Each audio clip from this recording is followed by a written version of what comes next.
É uma alegria estarmos juntos para meditar sobre as mensagens do Cristo à luz do Espiritismo. E antes de iniciarmos com o tema do dia, vamos a uma pequena prece para estarmos em sintonia com o alto e na compreensão. Obrigado, Senhor, por esses momentos que nos dedicamos a meditar sobre o Evangelho, a ouvir os ensinos sublimes do Cristo, que possamos compreender suas mensagens, Senhor, e colocá-las em práticas em nossas vidas. Nos abençoa nesse propósito, hoje e sempre. Bem, hoje nós vamos meditar sobre o capítulo 9 do Evangelho segundo o Espiritismo. Vamos ver o que o Evangelho tem a nos esclarecer sobre a seguinte passagem do maravilhoso Sermão da Montanha. Entre tantas bem-aventuranças, o Mestre nos disse: bem-aventurados os que são brandos, porque possuirão a terra. Bem-aventurados os que são pacíficos, porque serão chamados filhos de Deus. O que o Mestre então quer nos dizer com estas palavras? Bem-aventurados os que são brandos, porque possuirão a terra. Nós sabemos que em inúmeras oportunidades ele nos recomendava que renunciássemos aos bens terrenos, onde os ladrões roubam, as traças roem, em benefício dos bens realmente imperecíveis, os bens celestiais. E nós esperamos, nós espiritualistas em geral e espíritas em particular, esperamos, aguardamos um mundo melhor, como prometido após o nosso desencarne, que tenhamos a condição melhor na espiritualidade, desde que tenhamos procurado cumprir os desígnios de Deus.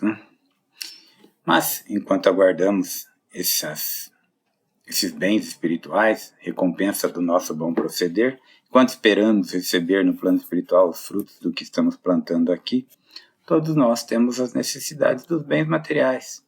Temos necessidades da terra, onde nós vivemos as importantes experiências que ela promove.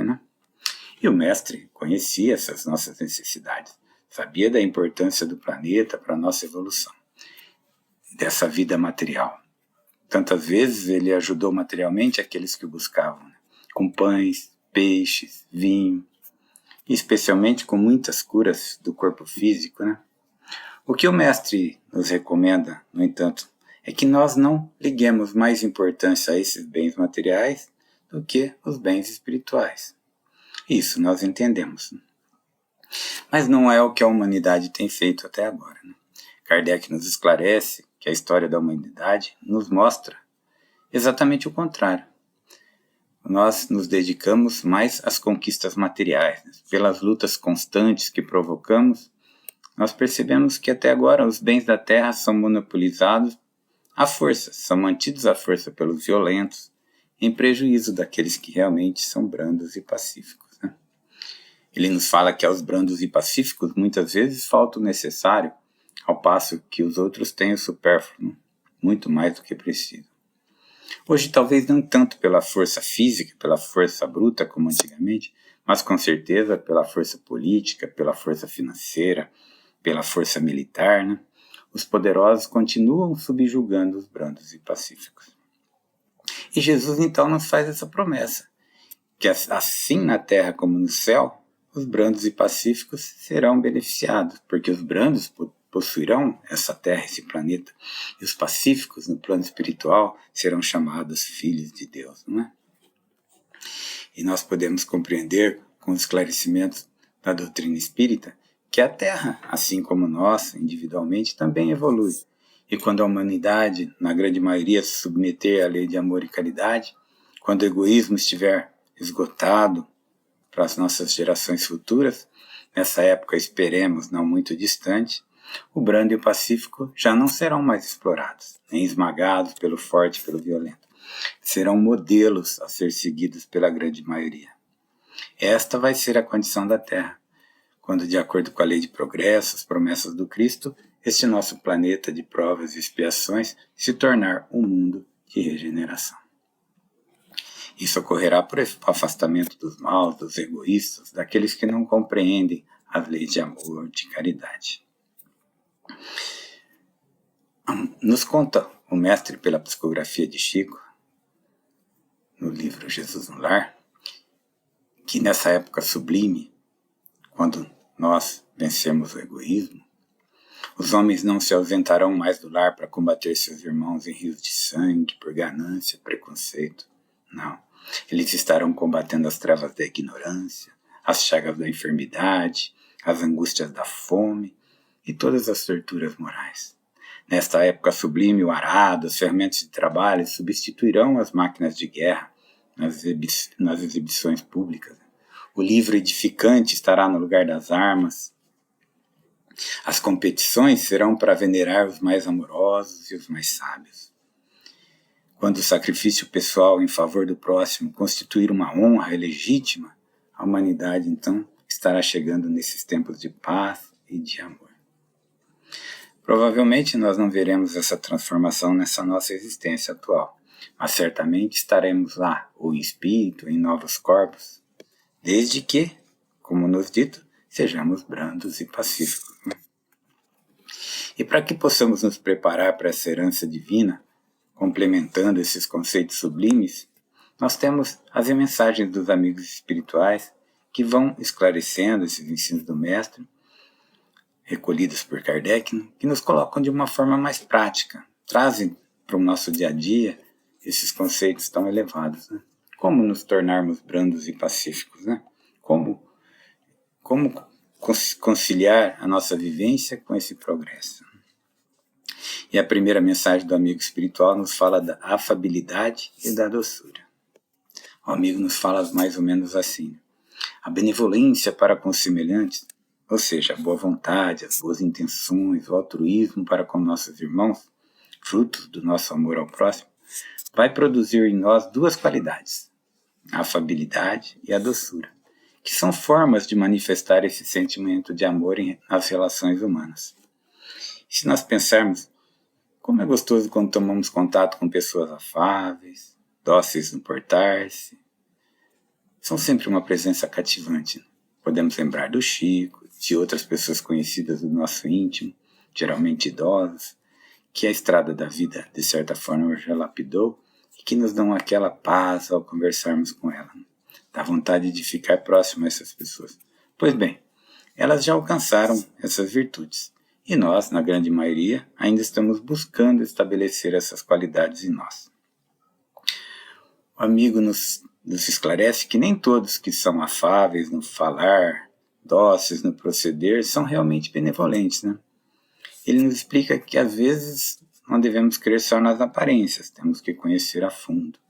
A educação, a frequentação do mundo pode dar a certas pessoas um verniz dessas qualidades, mas que ele não realmente não as possua no coração.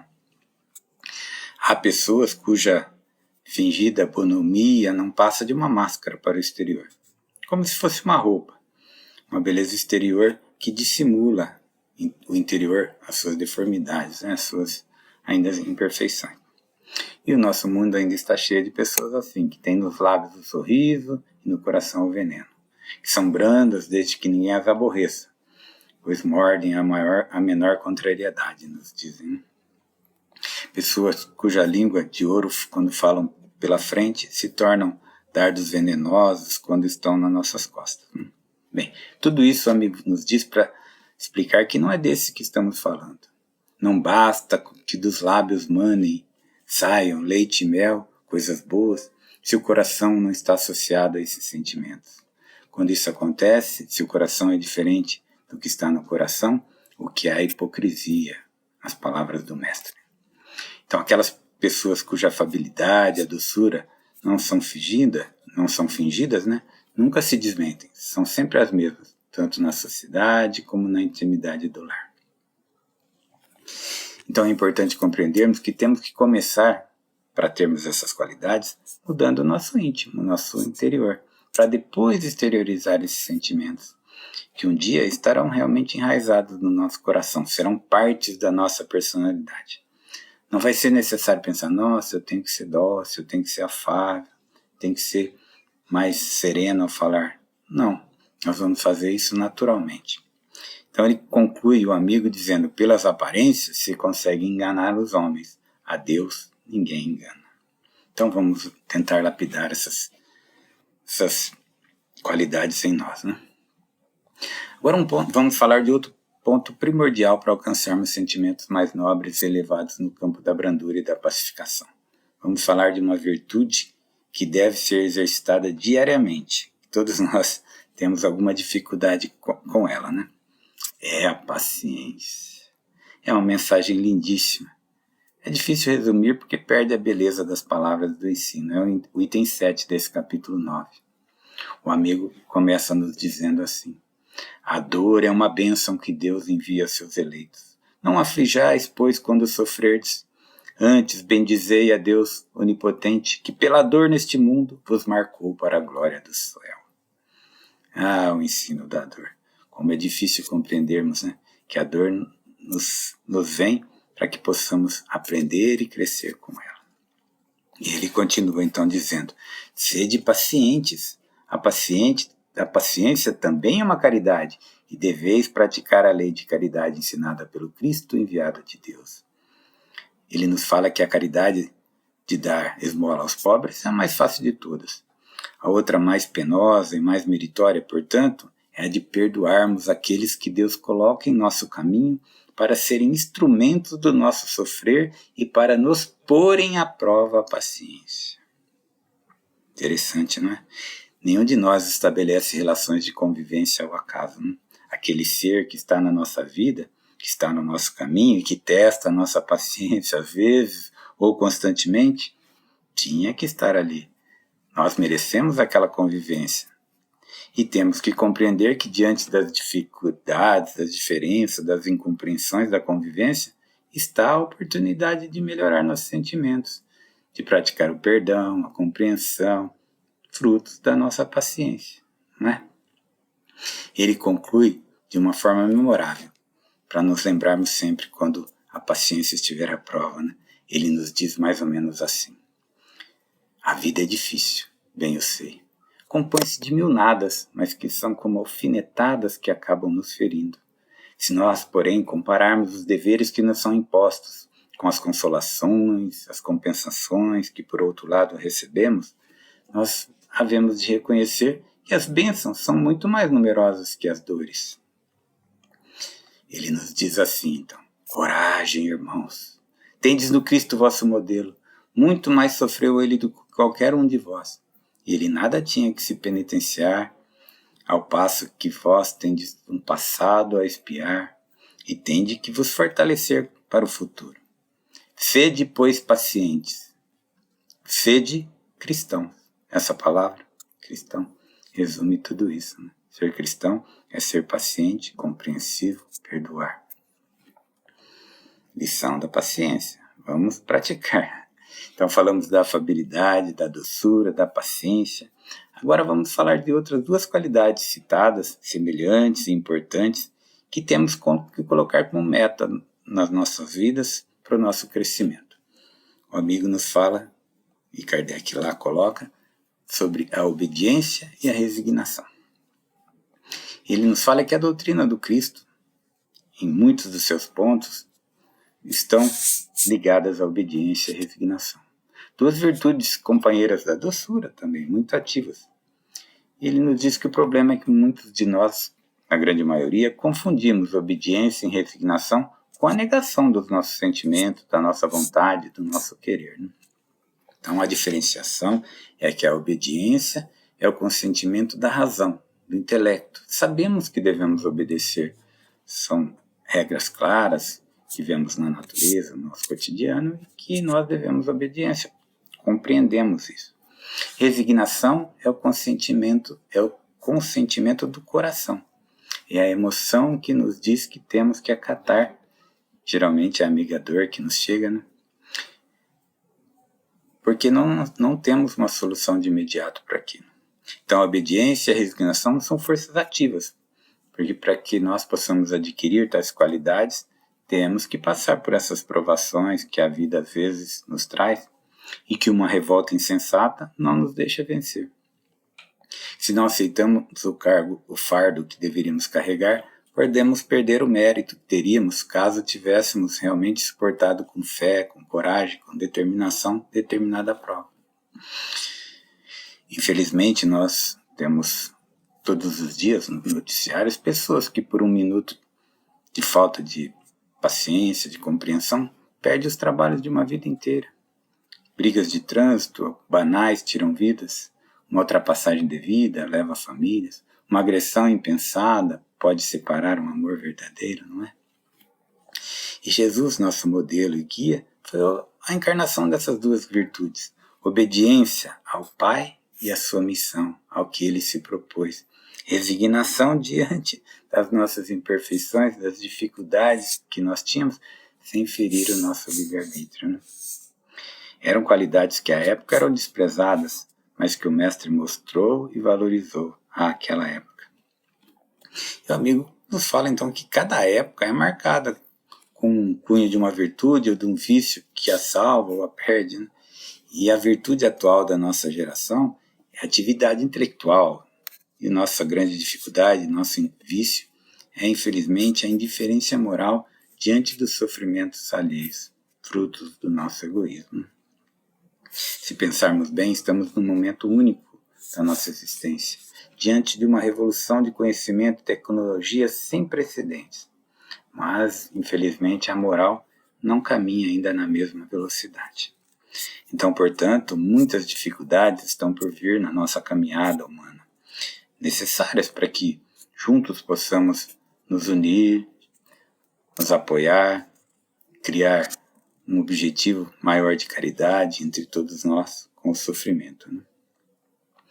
Conclui o nosso amigo dizendo assim: submetei-vos à impulsão que viemos dar aos vossos espíritos. Obedecei à grande lei do progresso, que é a palavra apropriada. Ai daquele que tentar barrar o progresso moral da humanidade. Nós, os guias da humanidade em marcha, lhe aplicaremos o corretivo e lhe submeteremos à vontade rebelde. Toda a resistência orgulhosa terá que cedo ou tarde ser vencida. E ele conclui assim: bem-aventurados, no entanto, os que são brandos, porque prestarão dóceis ouvidos a esses ensinos. Compreendemos que o Mestre faz dessas virtudes que falamos há pouco, brandura, moderação, mansuetude, afabilidade, paciência, uma lei. Condena toda a violência, toda a expressão descortês que alguém possa usar para com semelhantes. Então isso nos leva a refletir num outro item, que é o item chamado cólera. Né? O Mestre diz em algum determinado ponto de Mateus: aquele que disser ao seu irmão raca, merecerá ser condenado pelo conselho, e aquele que disser és louco, merecerá a fúria e o fogo do inferno. Ele está nos colocando como um objetivo também excluir da nossa vida a agressividade, a fúria, a cólera, tirar da nossa vida. Né? Raca, entre os hebreus, era um termo desdenhoso que significava homem que não vale nada e se pronunciava cuspindo, virando a cabeça para o lado. E o Mestre usa essas palavras duras, em uma linguagem figurada, para dizer que uma simples ofensa, como és louco, pode nos causar grande prejuízo. Né? Um amigo nos fala que toda palavra ofensiva exprime um sentimento contrário à lei de amor e de caridade, que deve presidir as nossas relações. E isso prejudica as nossas uniões e a nossa estabilidade. Né? Então, a cólera, ela pode causar tantos prejuízos. Né? Imagine quanta preparação da espiritualidade para a união de um casal. Quantos esforços não podem ser perdidos no mundo com um momento de insensatez, de agressividade, de ira. Né? Quantas vidas que teriam tanto a aprender na carne podem se perder num momento de cólera, seja no trânsito, nos lares, nos bares, né? Também. E o amigo nos diz: que poderia nos levar a essa brutalidade, às vezes perdermos a consciência de nós mesmos? O que poderia nos irritar e aborrecer a ponto de perdermos o autocontrole? O que sucede quando nos entregamos à cólera? E ele responde: pesquisai a origem desses acessos de demência passageira que vos assemelham ao bruto, fazendo-vos perder o sangue frio, a razão. Pesquisai, e quase sempre encontrarão no fundo o orgulho ferido. O orgulho que ainda temos em nós. Junto com o egoísmo, as grandes causas de prejuízo à humanidade. Né? Ele nos diz, e que pesar mortal se num acesso de fúria praticarmos um ato que fosse deplorável e que marcasse toda a nossa vida? O Espiritismo nos esclarece que somos sempre responsáveis pelos nossos atos. Podemos ter atenuantes, né, como a própria lei humana as tem. Sob forte emoção, a pena é menor. Né? O termo é obnubulação da consciência. Mas sempre, por mais que a situação possa nos estressar, nos levar a uma tensão extrema, somos responsáveis pelos nossos atos. Compenetrai-vos, pois, de que o homem não se conserva vicioso, senão porque quer permanecer vicioso. De que aquele que queira corrigir-se sempre o pode. De outro modo, não existiria para o homem a lei do progresso, nos diz o amigo. Sempre podemos vencer. Por mais que alguém possa alegar que está no físico essa agressividade, ela parte do nosso espírito, das nossas tendências que nós podemos corrigir. Então a agressividade não deve mais fazer parte das nossas vidas.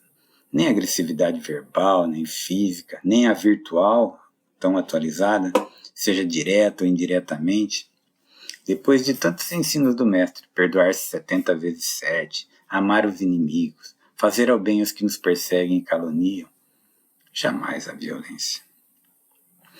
Então nós falamos dessas virtudes que nos farão herdar a terra, da busca por vencer ainda essas dificuldades. Mas e a pacificação? Por que os pacíficos serão chamados filhos de Deus? Quando em nós essas virtudes estiverem presentes, de pacificação, de brandura, paciência, todas essas que nos levam a essa paz interior, como estiveram com grandes nomes como Chico, Madre Teresa, Gandhi, tantos outros, né? Nós seremos aqueles que trarão a paz junto à comunidade, a uma cidade, a uma nação, e seremos, portanto, filhos de Deus, pois estaremos realizando as vontades do Pai, como o próprio Mestre às vezes se referia. Mas enquanto não atingimos esse patamar, nós já podemos sim. Se nós nos compenetrarmos dessas verdades sublimes, podemos sim ser os pacificadores do nosso lar, do nosso núcleo de trabalho, do nosso pequeno núcleo de estudo, por exemplo, do nosso núcleo de convivência do dia a dia, sempre com pequenos gestos de amor, de paciência, de compreensão, ou por que não, também com grandes gestos de paz, de amor. Se nós realmente quisermos pacificar as nossas relações de convivência, que pacifiquemos o nosso interior e possamos colocar isso para fora. Jesus vai nos abençoar nesse propósito.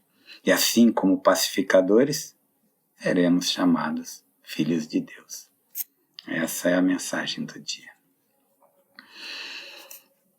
Bem, compenetrado dessas mensagens sublimes, vamos fazer as nossas preces, buscando nos afinizar ainda mais com o Evangelho. Pai de amor, misericórdia, bondade, nós te rogamos nesse instante que pacifique toda a humanidade, pacifique os nossos corações individualmente e pacifique todas as coletividades. Ainda temos um espírito de agressividade dentro de nós. Ainda há muitas guerras em andamento em nosso planeta, Senhor.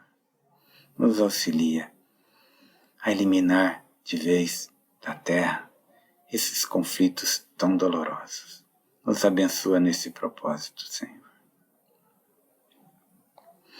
Rogamos por todos aqueles que têm o poder material, político, financeiro, que possam ser, Senhor, promotores do bem, da paz, das possibilidades aos irmãos de caminhada. Abençoa todos esses nossos irmãos que podem nos ajudar nesse propósito de paz.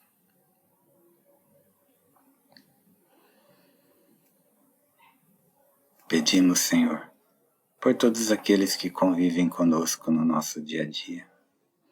Às vezes, ainda não temos sentimentos tão nobres com todos, mas o Senhor nos inspire, nos ampare, nos auxilie para que essa paz, esse amor esteja em nossos corações, que possamos estabelecer convivências cada vez mais próximas do que o Senhor espera de nós. Nos auxilia nesse propósito, Senhor. Obrigado, Senhor, por esses momentos de meditação do Evangelho. Seja feita a tua vontade. Obrigado, amigos, por escutarem esse nosso momento de meditação nas palavras do Mestre. Obrigado a todos.